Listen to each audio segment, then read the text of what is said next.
ప్రియమైన మిత్రులారా, ప్రభుత్వ బడుల్లో చదువు బాగుంది అంటున్నారు. కానీ ఒక ప్రశ్న అడిగితే సమాధానం చెప్పగలరా?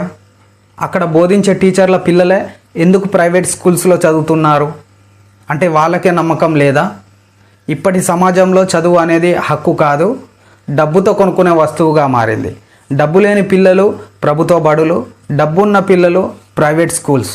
ఇది ఎడ్యుకేషన్ సిస్టమ్ కాదు, ఇది ఇన్ఈక్వాలిటీ సిస్టమ్. ప్రభుత్వాలు ఈక్వాలిటీ పెంచుతామని చెబుతున్నాయి, కానీ గ్రౌండ్ రియాలిటీ వేరే ఉంది. టీచర్ల కొరత, సౌకర్యాల లోపం, అకౌంటబిలిటీ లేకపోవడం. ముఖ్యంగా టీచర్లు తమ పిల్లలను కూడా ప్రభుత్వ బడులో చదివించకపోతే అక్కడ ఈక్వాలిటీ ఉందని ఎలా నమ్మాలి? ఇది ఒక్క ఊరు కథ కాదు, ఒక జిల్లా కాదు, దేశం మొత్తం ఇదే పరిస్థితి. గ్రామాల్లో, పట్టణాల్లో ప్రభుత్వ బడులు పేదలకే పరిమితం అవుతున్నాయి. ఇది ఒక్క రోజుల్లో జరగలేదు, కొన్ని సంవత్సరాలుగా స్లోలీ ఇలా మారింది. ప్రైవేట్ స్కూల్స్ పెరిగిన కొద్దీ ప్రభుత్వ బడులపై నమ్మకం తగ్గింది. దానికి బాధ్యులు ఎవరు? ప్రభుత్వాల, టీచర్ల, లేదా మనమంతా? మనమే కూడా ప్రైవేట్ అంటే బెటర్ అని నమ్మి ఈ గ్యాప్ని పెంచుతున్నాం.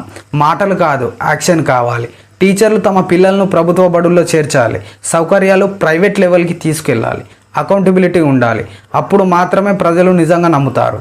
పేద పిల్లలకి ఒక సిస్టమ్, ధనవంతుల పిల్లలకి ఇంకో సిస్టమ్. ఇది విద్య కాదు, ఇది సమాజంలో గోడలు కట్టడం. మీరేమనుకుంటున్నారు? మీ పిల్లలను ప్రభుత్వ బడిలో చేర్పిస్తారా? కామెంట్లో చెప్పండి. మరో అంశంతో మళ్ళీ కలుద్దాం.